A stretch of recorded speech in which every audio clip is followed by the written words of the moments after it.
Hey guys, my name is CC and today we are going to discuss about how dangerous diabetes really is. We're also going to talk about HBA1C, which is considered the gold standard for measuring in diabetes, right? So HBA1C or glycated hemoglobin.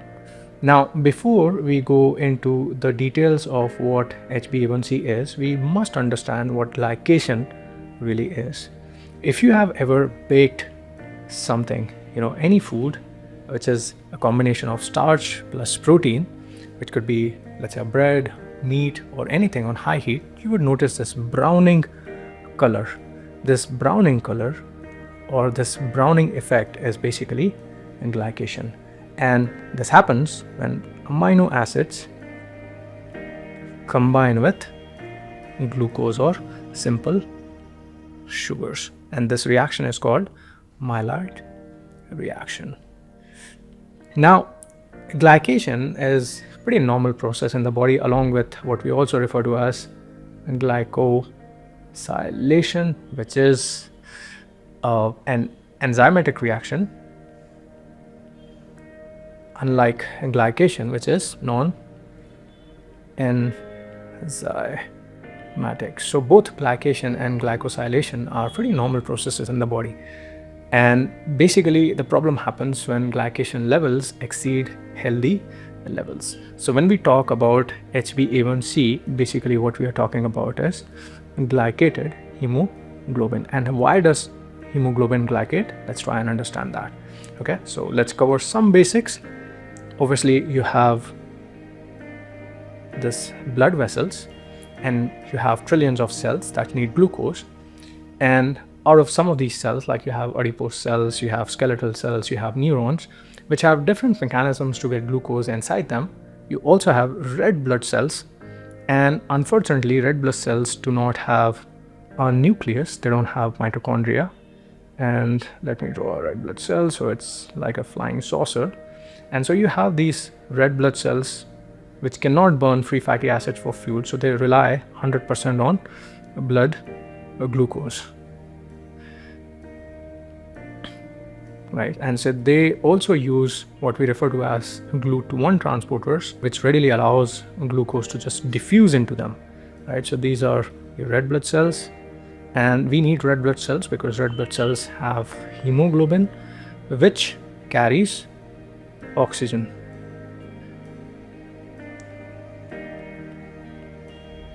Right, and let me draw some glucose here. So you have red blood cells, you have lots of glucose, and obviously because red blood cells have hemoglobin, which is a type of protein. So you've got protein and you've got glucose. So you've got amino acids and you've got glucose, and basically Maillard reaction happens, and naturally some of this hemoglobin is going to convert into HbA1c or glycated hemoglobin. Right, now what we really need to understand is that glycated hemoglobin or HbA1c is a pretty normal process in your body, and it's not really a problem. In fact, there's a healthy range for glycated hemoglobin in the body, which is typically between 4.3 to 5.6 or 5.5 or 5.7, depending on which doctor, which lab is referring to it. This is considered the healthy range. And what HbA1c reflects is your glycated hemoglobin for a period of average 3 months, because your red blood cells, they have a lifespan of approximately 3 months. Right, so that's why HbA1c is a measure of average blood glucose as well as glycated hemoglobin for a period of 3 months. And roughly there's a formula which will tell you how much HbA1c means or translates to average blood glucose. I'm not going to discuss the formula, but let's assume that somebody has HbA1c of around 7%. this will roughly translate to around 150 mg per dl of blood glucose for the average of 3 months. Okay, and this is pretty high because if you know the normal range, your normal range is considered between 19 to 110 mg per dl. So you have this all excess amount of sugar which is floating around your bloodstream, and it reacts to hemoglobin, which can affect your oxygen delivery, but at the same time it also reacts to other proteins, because hemoglobin is not the only protein in your body. You have collagen, you have elastin, you have so many proteins. So wherever there's blood flow, and blood flows to every single organ in the body, right? So you have all the organs where blood is flowing, where you have glucose, this excess amount of glucose, and it's going to react to all sorts of protein, and it will cause glycation or darkening or browning. And that's why you see in case of insulin resistance, when people have this condition called acanthosis nigricans, is basically darkening of the skin, and that's basically a hint of insulin resistance. So any kind of protein, the excess amount of blood glucose will react with and lead to glycation. This also causes aging. Now, glycation itself in general is not bad, but excess amount of glycation can also cause stiffening of the arteries, stiffening of the blood vessels, which can reduce compliance, and which is one of the main reasons for hypertension, stroke, heart attacks,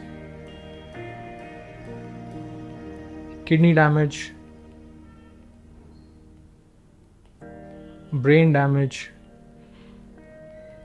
and many other problems. So if you thought that my HbA1c is below 6.5 and so I'm not diabetes, but I'm in pre-diabetic stage and so I'm safe, it's not correct. Okay, even if you are pre-diabetic, remember that the glycation process has happened and your excess amount of glucose is already messing around with your organs in the body.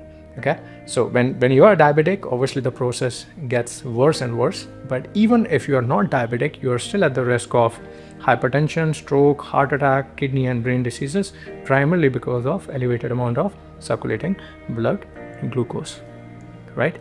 And as we have seen in the last video, the problem with excess amount of blood glucose is basically when insulin is not able to bind to its receptors, leading to hyperglycemia or excess amount of blood glucose in your bloodstream. And what causes this? Basically IRS1, which is the signaling protein dysfunction. So IRS1 dysfunction can happen because of high amounts of circulating free fatty acids, which can cause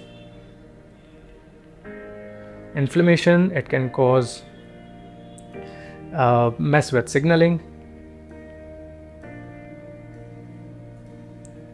It can lead to accumulation of high amounts of organ fat, and all of this is bad, right? So all of this can contribute to IRS1 dysfunction, which can result in insulin not binding to its receptors, which can lead to insulin resistance, which can lead to excess amount of blood glucose, and that's where the problem starts, right? So people who fuss over consuming glucose or glucose spikes, you can have very healthy levels of HbA1c even on a high carb diet, whereas somebody who is on a ketogenic diet but consuming way too many calories, has way too much visceral fat, can also have elevated HbA1c levels, right? And that's why counting your calories, exercising becomes the cornerstone for getting your health in check, and not fussing over glucose or insulin spikes. I hope this is clear.